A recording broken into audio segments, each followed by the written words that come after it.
Next British literature 1 module 2 ആണ് നമ്മൾ നോക്കുന്ന തിയറി പോർഷൻ. മൊഡ്യൂൾ 2 എന്ന് പറയുന്നത് എലിസബീതൻ ഏജ് ആണ്. നമ്മൾ പ്രീ എലിസബീതൻ ഏജ് ആണ് നേരത്തെ നോക്കിയത്, അടുത്തത് എലിസബീതൻ ഏജ്. അപ്പോൾ അതിനകത്ത് ഫസ്റ്റ് വർക്ക് എന്ന് പറയുന്നത് ഗോർബുഡക് ആണ്. ഗോർബുഡക് എന്ന് വെച്ചാൽ എന്താണെന്ന് നോക്കിക്കോളൂ. ഗോർബുഡക് എന്ന് പറയുന്നത് തോമസ് നോർട്ടന്റെയും തോമസ് സാക്വിലും കൂടി പ്രൊഡ്യൂസ് ചെയ്തൊരു വർക്കാണ് ഗോർബുഡക്. അത് first English tragedy and blank വേഴ്സിലാണ് അത് എഴുതിയിരിക്കുന്നത്. 1561 അതിൻ്റെ ഫസ്റ്റ് പെർഫോമൻസ്. എൻ്റെ പ്ലോട്ട് എന്താണെന്ന് വെച്ചാൽ ഒരു ബ്രിട്ടീഷ് ലെജൻഡിൻ്റെ സ്റ്റോറിയാണ്, അതായത് കിങ് ഗോർബുഡക്കിൻ്റെ സ്റ്റോറിയാണ്. അദ്ദേഹത്തിൻ്റെ കിങ്ഡം അദ്ദേഹത്തിൻ്റെ സൺസിൻ്റെ ഇടയിൽ ഡിവൈഡ് ചെയ്യുന്നു. പിന്നീട് സിവിൽ വോറും പിന്നെ ലാസ്റ്റ് ട്രാജഡിയാണ് ഹാപ്പൻ ചെയ്യുന്നത്. അതിൻ്റെ ഇമ്പോർട്ടൻസ് എന്താണെന്ന് വെച്ചാൽ ഇംഗ്ലീഷ് ട്രാജഡിക്കുള്ളൊരു ഫൗണ്ടേഷൻ ആയിരുന്നു ഈ ഒരു വർക്ക് എന്ന് പറയുന്നത്. ആൻഡ് അതുപോലെ തന്നെ പവറിനെ കുറിച്ചും സക്സഷനെ കുറിച്ചും ബ്ലാങ്ക് വേഴ്സിൽ എഴുതിയിരിക്കുന്നതാണ് ഇതിൻ്റെ ഒരു മറ്റൊരു പ്രത്യേകത. അടുത്ത വർക്ക് എന്ന് പറയുന്നത് റാൽഫ് റോയിസ്റ്റർ ഡോയിസ്റ്റർ. അത് നിക്കോളാസ് യൂഡൽ എന്ന് പറഞ്ഞൊരു റൈറ്ററാണ് എഴുതിയിരിക്കുന്നത്. ഫസ്റ്റ് ഇംഗ്ലീഷ് കോമഡിയാണ് കേട്ടോ.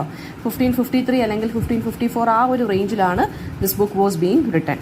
ദെൻ അതിൻ്റെ ഒരു പ്ലോട്ട് എന്താണെന്ന് വെച്ചാൽ റാൽഫ് റോയിസ്റ്റർ ഡോയിസ്റ്റർ എന്ന് പറഞ്ഞ ഒരാളുടെ ഒരു ഹ്യൂമറസ് ടെയിലാണ്. അയാളൊരു ബോസ്റ്റ്ഫുൾ ആയിട്ടുള്ള ഭയങ്കര ഫൂളിഷ് ആയിട്ടുള്ളൊരു മനുഷ്യനാണ്. ആൻഡ് അദ്ദേഹം ഒരു വിഡോയുടെ പേര് ക്രിസ്ത്യൻ കസ്റ്റൻസ് എന്നാണ്. ആ വിഡോയെ ഇങ്ങനെ എന്താ പറയുക, ലൈൻ അടിക്കാൻ വേണ്ടി ഇങ്ങനെ നോക്കി വെച്ചേക്കുവാണ്. അയാളുടെ ആ അറ്റംപ്റ്റുകളെല്ലാം ഫെയിൽ ആവുകയാണ്. സോ അത് ആ ഒരു ഹ്യൂമറസ് സ്റ്റോറിയാണ് ഇതിനകത്ത് പറഞ്ഞു പോയിരിക്കുന്നത്. അപ്പം ഇംഗ്ലീഷ് കോമഡി ഡ്രാമയ്ക്ക് വേണ്ടിയുള്ളൊരു ബിഗിനിങ് ആണ് ഈ ഒരു ഡ്രാമ എസ്റ്റാബ്ലിഷ് ചെയ്തിരിക്കുന്നത് കേട്ടോ. നെക്സ്റ്റ് വർക്ക് ടോട്ടൽസ് മിസ്ലനി ആണ്. അതിൻ്റെ ഫുൾ ടൈറ്റിൽ എന്ന് പറയുന്നത് songs and sonnets written by the right honourable lord Henry Howard, late earl of Surrey and others. 1557 publish ചെയ്തിരിക്കുന്നത്. ഏറ്റവും ഇമ്പോർട്ടൻ്റ് ആയിട്ടുള്ള ഇയർ ആണ് കേട്ടോ. ടോട്ടൽസ് മിസ്ലനി പബ്ലിഷ് ചെയ്തിരിക്കുന്ന ഇയറൊക്കെ എപ്പോഴും ചോദിക്കുന്നതാണ്. 1557 അത് പബ്ലിഷ് ചെയ്തിരിക്കുന്നത്. ദെൻ ഏൾ ഓഫ് സറയുടെയാണ്. പിന്നെന്താണ് നെക്സ്റ്റ് സിഗ്നിഫിക്കൻസ് എന്താണെന്ന് വെച്ച് കഴിഞ്ഞാൽ സർ തോമസ് വൈറ്റിൻ്റെയും ഹെൻറി ഹോവേർഡ്, അതായത് ഏൾ ഓഫ് സറിയുടെയും വർക്ക്സ് ആണ് ഇതിനകത്തുള്ളത്. ആന്തോളജിയാണ്, ഫസ്റ്റ് പ്രിന്റഡ് ആന്തോളജിയാണിത്. ഇംഗ്ലീഷ് പോയട്രിയുടെ ഒരു കളക്ഷനാണിത്. ഓക്കെ, സോണറ്റിനെയൊക്കെ പോപ്പുലറൈസ് ചെയ്യാനും പോംസിനെയൊക്കെ ഇംഗ്ലണ്ടിൽ ഒരുപാട് പോപ്പുലറൈസ് ചെയ്ത ഒരു വർക്കാണ്. ദെൻ അടുത്തത് another important topic university wits. University wits എന്ന് വെച്ചാൽ ഓക്സ്ഫോർഡ് ആൻഡ് കേംബ്രിഡ്ജ് യൂണിവേഴ്സിറ്റിയിൽ പഠിച്ചിരുന്ന എഡ്യൂക്കേറ്റഡ് ആയിട്ടുള്ള റൈറ്റേഴ്സിനെയാണ് നമ്മൾ യൂണിവേഴ്സിറ്റി വിറ്റ്സ് എന്ന് പറയുന്നത്. നോട്ടബിൾ മെമ്പേഴ്സ് എന്ന് പറയുന്നത് ക്രിസ്റ്റഫർ മാർലോ വരുന്നുണ്ട്, റോബർട്ട് ഗ്രീൻ ഉണ്ട്, തോമസ് നാഷ് ഉണ്ട്, തോമസ് ലോഡ്ജ് ഉണ്ട്, ജോൺ ലില്ലി ഉണ്ട്, ജോർജ് പീലി ഉണ്ട്, തോമസ് കിഡ് ഉണ്ട്. ഇനി ഇവരുടെ അപ്പം ഈ യൂണിവേഴ്സിറ്റി വിറ്റ്സ് മാർക്കിനനുസരിച്ച് വേണം നിങ്ങൾ എഴുതാൻ. എക്സ്പ്ലനേഷൻ കൊടുത്തിട്ട് what you mean by university wits, ആരൊക്കെയായിരുന്നു മെമ്പേഴ്സ് എന്ന് എഴുതിയിട്ട് ഈ ഇത്രയും പേരെക്കുറിച്ച് നിങ്ങൾ ഓരോ ലൈൻ വീതം എഴുതുവാണെന്നുണ്ടെങ്കിൽ നല്ല ബെസ്റ്റ് ആയിരിക്കും. അതായത് അവരുടെ വർക്കിനെ കുറിച്ചും അവരുടെ പ്രത്യേകത എന്താണെന്നും 2 ലൈൻ വീതം എഴുതുന്നത് നല്ലതായിരിക്കും. അപ്പോൾ അവർ ഇംഗ്ലീഷ് ഡ്രാമ എലിവേറ്റ് ചെയ്ത ആളുകളാണ് ഇത്രയും പേര്. Okay, then next one Philip Sidney. Philip സിഡ്നിയുടെ ലൈഫ് എന്ന് പറയുന്നത് 1554 to 1586 വരെ ആയിരുന്നു. ഏറ്റവും ഇമ്പോർട്ടൻ്റ് ആയിട്ടുള്ള 3 വർക്ക്സ് ആണ്. ആസ്ട്രഫൽ ആൻഡ് സ്റ്റെല്ല ഉണ്ട്, അതൊരു സോണറ്റ് സീക്വൻസ് ആണ്, കളക്ഷൻ ഓഫ് സോണറ്റ്സ് ആണ്. ലവിനെ കുറിച്ചാണ് അത് പറഞ്ഞിരിക്കുന്നത്. അടുത്ത വർക്ക് ദ ഡിഫെൻസ് ഓഫ് പോയസി, അത് പോയട്രിയെ ഡിഫെൻഡ് ചെയ്തുകൊണ്ടുള്ളൊരു വർക്കാണ്. അടുത്ത വർക്ക് ആർക്കേഡിയ. ആർക്കേഡിയ എന്ന് വെച്ചാൽ ഒരു പാസ്റ്ററൽ റൊമാൻസ് ആണ്. പോയട്രി ഉണ്ട്, പ്രോസ് ഉണ്ട്. പാസ്റ്ററൽ റൊമാൻസ് എന്ന് വെച്ചാൽ ഷെപ്പേർഡ്സ് ആയിരിക്കും അതിനകത്ത് മെയിൻ ക്യാരക്ടേഴ്സ് ആയിട്ട് വരുന്നത് കേട്ടോ. ഇനി അടുത്തത് എഡ്മണ്ട് സ്പെൻസർ ആണ്. 1552 to 1599 ആണ് എഡ്മണ്ട് സ്പെൻസറിന്റെ ആ ഒരു കാലഘട്ടം. ദ ഫെയറി ക്വീൻ ആണ് ഏറ്റവും ഇമ്പോർട്ടന്റ് വർക്ക്. അതൊരു എപ്പിക് അലിഗോറിക്കൽ പോവമാണ്. ക്യൂൻ എലിസബത്ത് ഫസ്റ്റിനെ ബേസ് ചെയ്തിട്ട് സെലിബ്രേറ്റ് ചെയ്തിരിക്കുന്ന ഒരു പോവമാണ്. പിന്നെ അടുത്തത് അദ്ദേഹത്തിന് ഒരു സോണറ്റ് സീക്വൻസ് ഉണ്ട്, അമററ്റി. അത് അദ്ദേഹത്തിന്റെ വൈഫിന് വേണ്ടി ഡെഡിക്കേറ്റ് ചെയ്തിരിക്കുന്നതാണ് കേട്ടോ. എലിസബത്ത് ബോയലിന് വേണ്ടിയാണ് ഇത് ഡെഡിക്കേറ്റ് ചെയ്തിരിക്കുന്നത്. സ്പെൻസറിയൻ സ്റ്റാൻസയിലാണ് എഴുതുന്നത്. ക്ലാസിക്കലും ക്രിസ്ത്യൻ തീംസും ഒക്കെ ഇതിനകത്ത് വരുന്നുണ്ട്. നെക്സ്റ്റ് റൈറ്റർ എന്ന് പറയുന്നത് ഇസബെല്ല വിറ്റ്നിയാണ്. നമുക്ക് പഠിക്കാനുണ്ട് ഇസബെല്ല വിറ്റ്നിയുടെ എ സ്വീറ്റ് നോസ് ഗേ. അത് first English woman to publish a collection of secular poetry. Then themes love, social criticism വരുന്നുണ്ട്, ആൻഡ് വിമൻ ഫേസ് ചെയ്യുന്ന ചലഞ്ചസ് വരുന്നുണ്ട്. അപ്പം 1560s സമയത്തായിരുന്നു ഇവർ ആക്റ്റീവായിട്ട് നിന്നിരുന്നത്. അപ്പം നിങ്ങൾ ഇവരെ കുറിച്ച് എഴുതുമ്പോൾ നമുക്ക് പഠിക്കാനുള്ള പോയത്തിനെയും കൂടി കുറിച്ച് എഴുതുക. ദെൻ മേരി സിഡ്നി ഹെർബർട്ട്, അത് കൗണ്ടസ് ഓഫ് പെംബ്രോക്ക് എന്നാണ് അവരെ അറിയപ്പെടുന്നത്.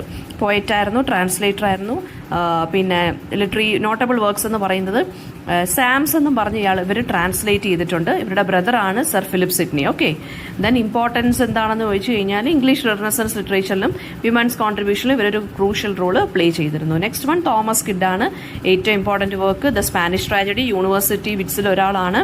സ്പാനിഷ് ട്രാജഡി എന്ന് പറയുന്നത് ഭയങ്കര റിവെഞ്ച് ട്രാജഡിയാണ്. ഷേക്സ്പിയറിന്റെ ഹാംലെറ്റ് എഴുതാനുള്ള ഒരു കാരണം എന്ന് പറയുന്നത് ഈ സ്പാനിഷ് ട്രാജഡിയാണ് കേട്ടോ. റിവെഞ്ച്, ജസ്റ്റിസ്, ഹ്യൂമൻ സഫറിംഗ് ആണ് ഇതിനകത്ത് പറഞ്ഞു പോയേക്കുന്നത്. Next Christopher Marlowe, doctor Faustus എന്നുള്ളതാണ് ഇമ്പോർട്ടൻറ്റ് വർക്ക്. അതൊരു ട്രാജഡിയാണ്. ആംബീഷനെ കുറിച്ചും ഒരാളുടെ, അതായത് ഡോക്ടർ ഫോസ്റ്റസ് എന്ന് പറയുന്നത് ഒരു ഭയങ്കര ഇന്റലക്ച്വൽ ആയിട്ടുള്ളൊരു മനുഷ്യനാണ്. അപ്പോൾ അദ്ദേഹം എല്ലാ കാര്യങ്ങളെയും കുറിച്ചും പഠിച്ചു കഴിഞ്ഞു, ഭൂമിയിലുള്ള എല്ലാ കാര്യങ്ങളെയും കുറിച്ചും പഠിച്ചു കഴിഞ്ഞു. അദ്ദേഹത്തിന് സ്പേസിലുള്ള കാര്യങ്ങളും സ്പേസിന്റെ വർക്കിങ്ങും പ്ലാനറ്റ്സിനെ കുറിച്ചും ഈ ബ്ലാക്ക് മാജിക് ഇങ്ങനെയുള്ള കുറേ കാര്യങ്ങളൊക്കെ ഉണ്ടല്ലോ, അതിനെക്കുറിച്ചൊക്കെ പഠിക്കാൻ ഭയങ്കരമായിട്ട് ambitious ആയി ഇയാൾ.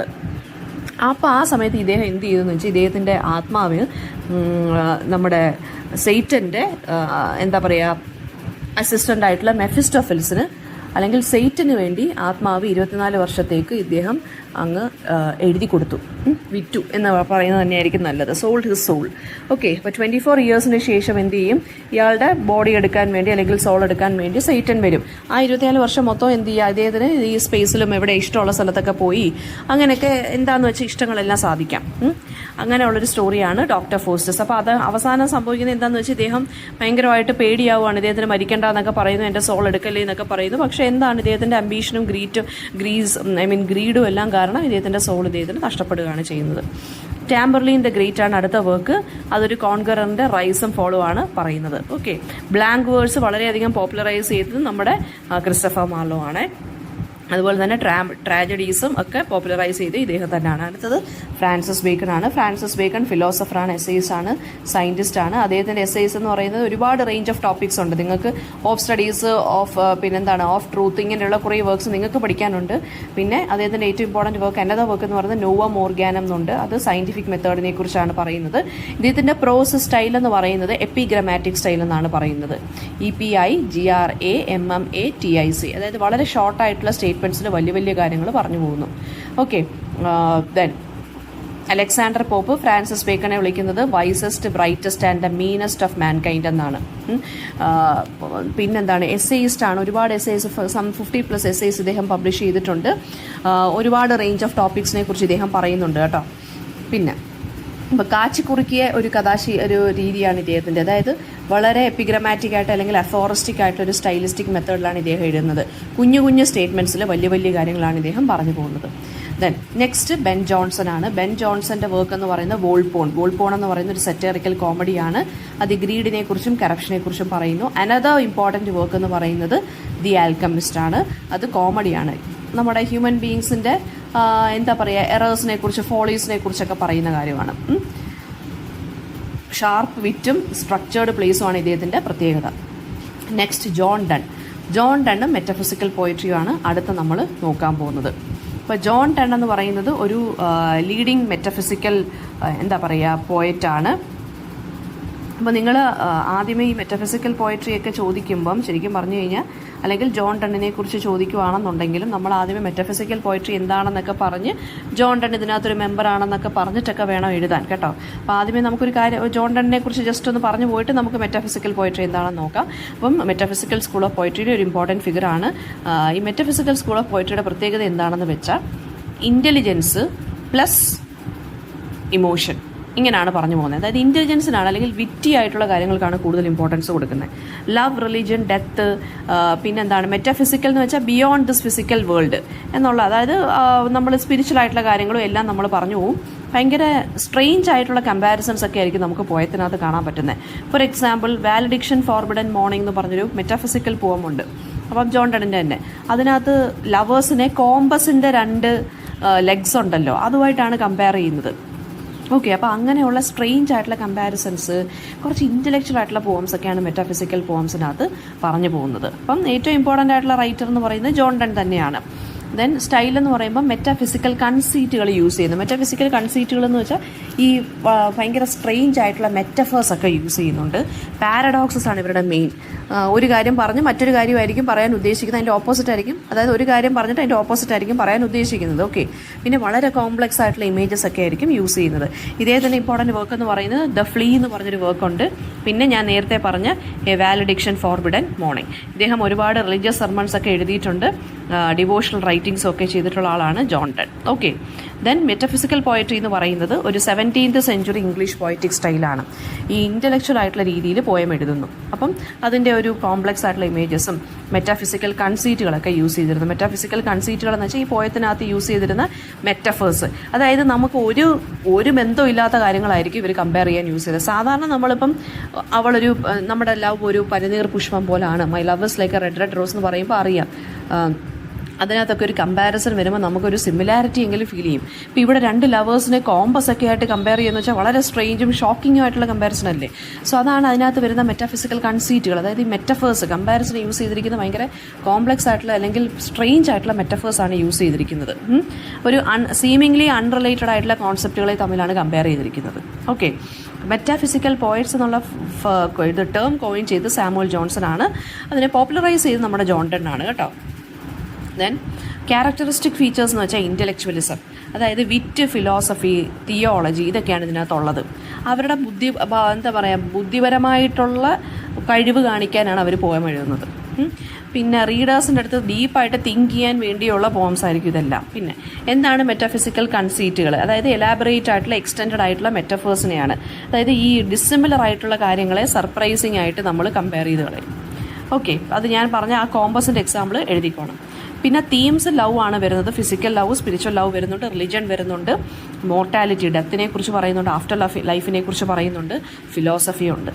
പിന്നെ പാരഡോക്സസും കോൺട്രഡിക്ഷൻസും ഏറ്റവും ഇമ്പോർട്ടൻ്റ് ആയിട്ടുള്ളൊരു തീമാണ്. അതായത് ഈ കോംപ്ലക്സ് ആയിട്ടുള്ള കാര്യങ്ങളെ പാരഡോക്സസ് വെച്ചിട്ടായിരിക്കും പറയുന്നത്. അതായത് ഫോർ എക്സാമ്പിൾ ജോൺ ഡണ്ണിൻ്റെ തന്നെ ഒരു പോയത്തിനകത്തൊരു വരിയാണ്, ഡെത്ത് യു ഷാൽ ഡൈ എന്ന് പറയുന്നുണ്ട്.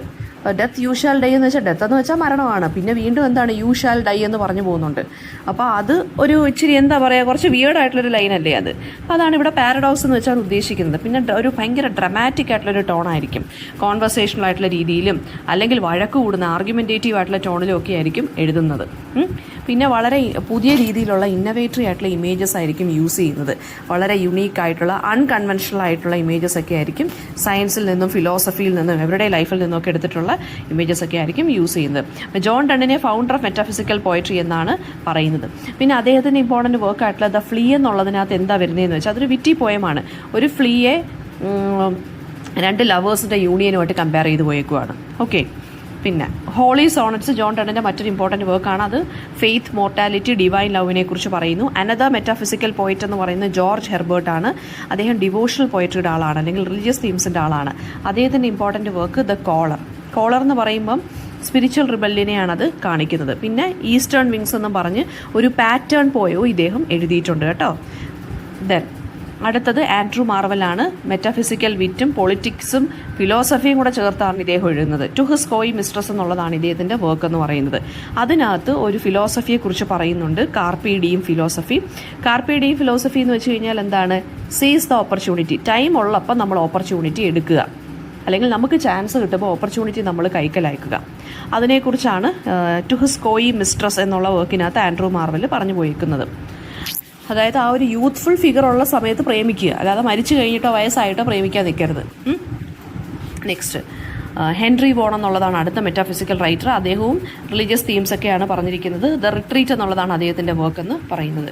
പിന്നെ റിച്ചാർഡ് ക്രാഷോ ഉണ്ട്, അദ്ദേഹവും ഇമോഷണൽ അല്ലെങ്കിൽ റിലീജിയസ് പോയട്രിയാണ് കേട്ടോ. പിന്നെ എബ്രാം കൗലി ഉണ്ട്, മെറ്റാഫിസിക്കൽ എലമെൻറ്റ്സും ക്ലാസിക്കൽ എലമെൻറ്റ്സും കൂടി ബ്ലെൻഡ് ചെയ്തിരിക്കുന്ന മനുഷ്യനാണ് എബ്രാം കൗലി. അദ്ദേഹത്തിന് ഇമ്പോർട്ടൻറ്റ് വർക്ക് ദ മിസ്ട്രസ്, അത് കുറച്ച് ലവ് പോംസ് ആണ്. പിന്നെ മെറ്റാഫിസിക്കൽ പോയട്രി എന്ന് പറഞ്ഞാൽ ആദ്യമേ ഇതിനെ ഭയങ്കര ക്രിറ്റിസിസം നേരിടുന്നു, കാരണം ഇൻ്റലക്ച്വൽ പോയട്രി ആണല്ലോ ഇത്. അപ്പം ഇമോഷൻസ് ഒന്നും ഇല്ല. അത് സാമുവൽ ജോൺസൺ തന്നെയാണ് ഇതിനെ ക്രിട്ടിസൈസ് ചെയ്ത് പറഞ്ഞിരിക്കുന്നത്. പക്ഷേ മോഡേൺ ക്രിറ്റിക്സ് ആയിട്ടുള്ള TS ഇലിട്ടൊക്കെ ഇതിൻ്റെ കോംപ്ലക്സിറ്റിയും ഒറിജിനാലിറ്റിയൊക്കെ പുകഴ്ത്തിയും പറയുന്നുണ്ട് കേട്ടോ.